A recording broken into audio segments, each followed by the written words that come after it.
Hello friends, welcome back to my channel. আজ আমি আপনাদের সাথে শেয়ার করব কিভাবে দোকানের মতো মুচমুচে চিড়ে ভাজি তৈরি করতে হয়। আর এটা তৈরি করা খুবই সহজ। আমার রেসিপিটা পুরোটা দেখুন। আমি এখানে অনেক টিপস আর ট্রিক্স আপনাদেরকে শেয়ার করব।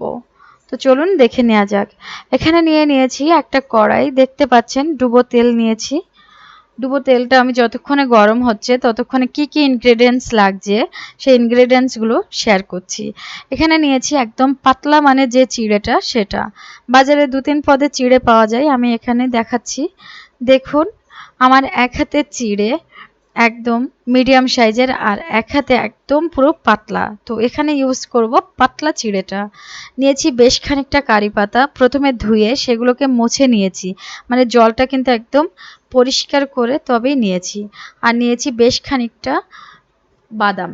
বাদামটা একটু বেশি হলে চিড়ে ভাজিতে কিন্তু খুব ভালো লাগে, সেজন্য আমি একটু বেশি রেখেছি। তেলটা খুব ভালোভাবে গরম হয়ে আসলে একটা ঝাঁঝরির সাহায্যে আমি বাদামগুলো এভাবে ফ্রাই করে নেব। অবশ্যই ডুবো তেলে ফ্রাই করতে হবে সবগুলো। তো আপনারা যদি ঝাঁঝরির সাহায্যে না করতে চান তাহলে সরাসরি তেলে দিয়েও ফ্রাই করতে পারেন, তবে আমি সাজেস্ট করব এভাবে ফ্রাই করতে। এতে করে সব বাদামগুলো একসাথে ভালোভাবে ফ্রাই হয়ে যাবে। দেখুন এরকম লালচে কালার করে আমি ফ্রাই করে নিয়েছি। ব্যাস হয়ে গেল। এবার একটা পাত্রে কিচেন টিস্যু নিয়ে সেখানে বাদামগুলো রেখে দিচ্ছি। এবার ভেজে নেব চিড়েগুলো। চিড়েগুলো দিয়ে কয়েক সেকেন্ডের জন্য ফ্রাই করব।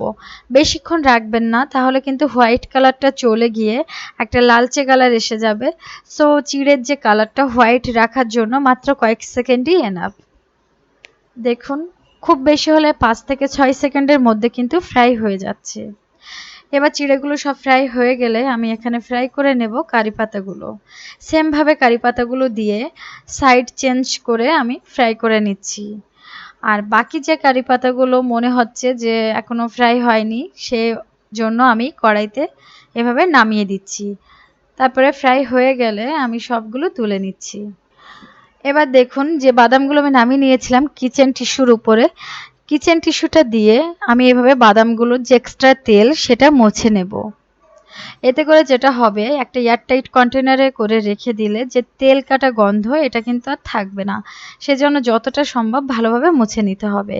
এবার আরেকটা টিস্যু নিয়েছি আর সেখানে দিয়ে দিচ্ছি কারি পাতাগুলো। কারি পাতাগুলো আস্তে হাতে এভাবে মুছে নেব যাতে করে এক্সট্রা তেলগুলো মুছে যায়। দেখুন আমি ডালগুলো সরিয়ে পাতাগুলো নিয়ে নিয়েছি। এবার এখানে একটা পাত্রে চিড়েগুলো দিয়ে দিচ্ছি টিস্যুর উপরে। টিস্যু পেপারে দিয়ে আরেকটা টিস্যু পেপার আমি উপর থেকে দিয়ে এভাবে একটু ঝাঁকিয়ে তেলগুলো শুষে নেওয়ার জন্য ঝাঁকিয়ে দিলাম।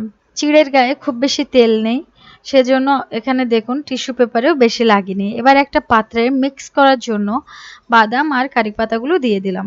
আমি এভাবে হাত দিয়ে কিছুটা পরিমাপ পাতা ক্রাশ করে নিলাম। এবার ঢেলে দিচ্ছি চিড়েগুলো। দেখতে পাচ্ছেন কতটা ঝরঝরা হয়েছে। এবার এখানে দিয়ে দিচ্ছি সামান্য পরিমাপ সল্ট। সল্ট কিন্তু অবশ্যই চেষ্টা করবেন কম রাখতে। আর দিচ্ছি 1/4 টিস্পুন পরিমাপ ব্ল্যাক পেপার পাউডার। এখানে একটা টিপস দিয়ে দিই, আমি এটা খুব নর্মাল ভাবেই করছি। তো আমি এখানে নুন আর ব্ল্যাক পেপারটা ইউজ করেছি। আপনারা চাইলে এক্ষেত্রে চাট মশলা সামান্য পরিমাপ আর একটু চানাচুর দিয়েও এটাকে তৈরি করে নিতে পারেন। ব্যাস তৈরি হয়ে গেল দোকানের মতো মুচমুচে চিড়ে ভাজা। এটা আপনারা তৈরি করে একটা এয়ারটাইট কন্টেনারে করে বেশ কিছুদিন কিন্তু রেখে এরকমভাবে খেতে পারেন।